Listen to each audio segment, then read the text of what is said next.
अस्सलाम वालेकुम। मेरा नाम डॉक्टर मोहसिन अता है। मैं consultant plastic and cosmetic surgeon हूँ। आज हम एक ऐसे टॉपिक पे बात करेंगे जिसको बहुत ज़्यादा डिस्कस नहीं किया जाता। वो है ब्रेस्ट इनलॉजमेंट या ब्रेस्ट एगमेंटेशन सर्जरी। इसमें प्लास्टिक सर्जरी की एडवांसमेंट के साथ एक प्रॉपर साइज ब्रेस्ट को कैसे दोबारा से गेन किया जा सकता है। ब्रेस्ट एक औरत की जिस्म का सबसे इम्पोर्टेंट पार्ट है, जिसकी वजह से वो अपने आप को एक कंप्लीट फील करती है, उसका कॉन्फिडेंस इम्प्रूव होता है और उसकी सेल्फ इस्टीम ज़्यादा इम्प्रूव होती है। तो इसके अलावा ब्रेस्ट से ब्रेस्ट फीडिंग होती है, माएँ बच्चों को दूध पिलाती हैं, तो एक कंप्लीट मदरहुड की फीलिंग्स आती हैं। तो अब क्वेश्चन ये है कि ब्रेस्ट एगमेंटेशन या ब्रेस्ट सर्जरी की जरूरत क्यों पड़ती है। ब्रेस्ट इनलॉजमेंट या ब्रेस्ट एगमेंटेशन सर्जरी इसकी क्यों जरूरत पड़ती है।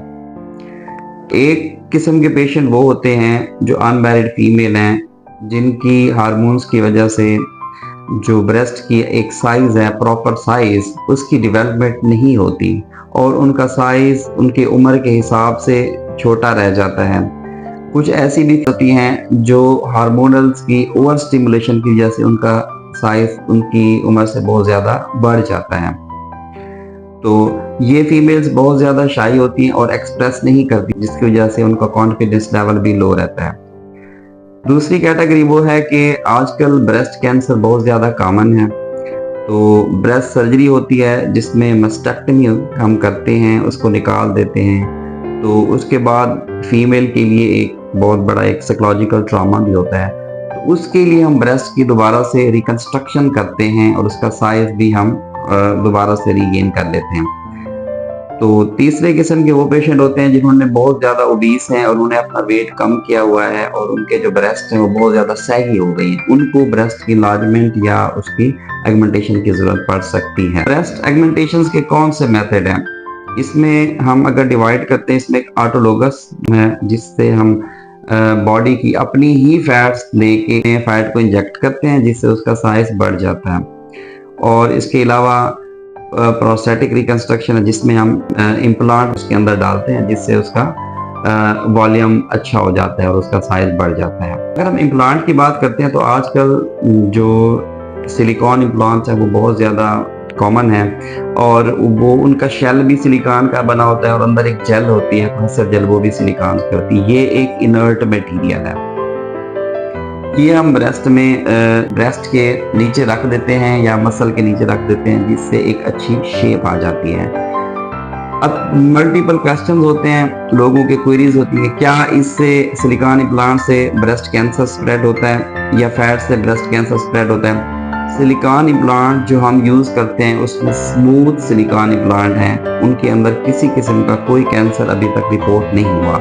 कुछ टेक्सचर्ड हैं, उनके अंदर 200 प्लस केसेस रिपोर्ट्स हुए हैं। सेकेंडली, इसके क्या बेनिफिट्स हैं इम्प्लांट के और क्या इसके नुकसान हैं। अगर हम इसका क्रिटिकल एनालिसिस करें तो बेनिफिट ये है कि एक इमीडिएट रिजल्ट्स हैं, डोनर साइड कोई प्रॉब्लम नहीं है, किसी से किसी जगह से फैट नहीं लेनी पड़ती हमें, नेचुरल लुक है, नेचुरल फील है और ब्रेस्ट के या मसल के नीचे डालते हैं तो पता भी नहीं चलता कि इसने प्लांट डलवाया हुआ है या नहीं। और बोन्स की बात करें हम, छोटा सा कट आता है और इसके बाद इन लॉन्ग टर्म में उसके सोलर कंट्रैक्चर्स वगैरह के बनने के चांसेस होते हैं, लेकिन ये बहुत ज़्यादा लेस लाइकली होते हैं। अगर हम बिफोर कंसल्टेशंस की बात करें तो जब भी पेशेंट हमारे पास आता है उसमें कुछ पैरामीटर्स होते हैं, वो हम असेस करते हैं, हिस्ट्री एंड फिजिकल एग्जामिनेशन। तो उसमें पेशेंट की एक्सपेक्टेशंस क्या हैं, कंसर्न क्या हैं, आइडियल ब्रेस्ट साइज क्या है, उसका चेस्ट ब्रेस्ट मेरिडियन, और उसके बाद कुछ हम मेजरमेंट्स लेते हैं और स्किन की लैक्सिटी स्पेशली देखी जाती है कि हमने इम्प्लांट को किस प्लेन के अंदर रखना है। और इसके अलावा जो उसकी एनी कोमॉर्बिडिटीज तो नहीं है, कोई हाइपरटेंशन, ओबेसिटी, स्मोकिंग का स्टेटस, ये सारी चीज़ें कोई मेडिकल इवैल्यूएशन की ज़रूरत तो नहीं होती। तो उसके बाद हम एक ब्रेस्ट इम्प्लांट के प्रोसीजर्स की तरफ एग्जीक्यूट करते हैं कंसेंट लेने के बाद। प्रोसीजर्स में ये होता है कि जनरल एनेस्थीसिया के अंदर होता है और ब्रेस्ट के नीचे IMF फोल्ड है, उसके हम तकरीबन 2 इंच का इसमें कट लगाते हैं और इम्प्लांट को जो ब्रेस्ट के या मसल के नीचे रख देते हैं, डिपेंड करता है कि स्किन की और उसकी कितनी लेक्सिटी है, और इम्प्लांट की सिलेक्शन पेशेंट को कितना ब्रा साइज अपना इंक्रीज कराना है। सर्जरी के बाद पेशेंट्स को कुछ दिन के लिए बेड रेस्ट चाहिए होता है, लेकिन वो वॉक वगैरह कर सकता है। सॉफ्ट डाइट एडवाइस करते हैं हम, तो 8 या 10 डेज के ऊपर हम उसकी स्टिच रिमूव करते हैं। कॉम्प्लिकेशंस में जो इन्फेक्शन, ब्लीडिंग वगैरह ये हो सकते हैं, लेकिन जो कैप्सुलर कंट्रैक्चर्स हैं वो बनते हैं, लेकिन वो भी 100 में से कोई 1 या 2 पेशेंट उसके अंदर बन सकते हैं। उसके अंदर एक कैल्सीफाइड वॉल आ जाती है इम्प्लांट के बाद। अगर उसमें भी कुछ ऐसे पेशेंट होते हैं 5 to 7% जिसके अंदर ये प्रॉब्लमेटिक होते हैं, मोस्टली में ये प्रॉब्लमेटिक नहीं होते हैं, और इनको 15 ईयर तक यूज किया जा सकता है। 15 ईयर्स के बाद फिर इसको दोबारा रिमूव करके और इम्प्लांट और साइज के अकॉर्डिंगली डलवा सकते हैं। और रिजल्ट्स इसके बहुत अच्छे रिजल्ट्स हैं। इसकी ब्रेस्ट की जो शेप है उसके अकॉर्डिंगली होता है, और इसके परमानेंट रिजल्ट्स होते हैं।